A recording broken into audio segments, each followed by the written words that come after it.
Ukraine पर रूसी हमले के बाद बेहतर मुस्तकबिल की तलाश में आने वाले पाकिस्तानी शदीद मुश्किलात का शिकार हैं। सुबह पंजाब के जिला खानेवाल से ताल्लुक रखने वाले 4 पाकिस्तानी दोस्त हाफिज राशिद, मोहम्मद आजम इकबाल, अली शेख और अजीजुर रहमान यूक्रेन के दारुल हुकूमत क्यों में तकरीबन 4 माह से बासिलसिला रोजगार मुकीम है।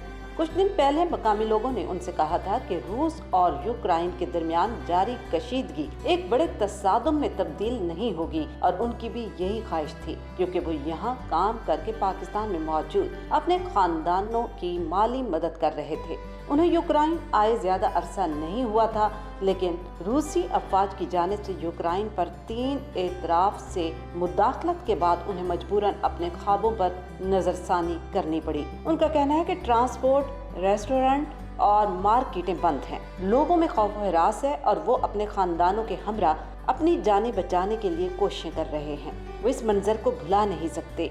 औरतों, बच्चों और बूढ़ों की हालत इंतहाई खतरनाक है और हमने पोलैंड की तरफ जाने का फैसला किया है।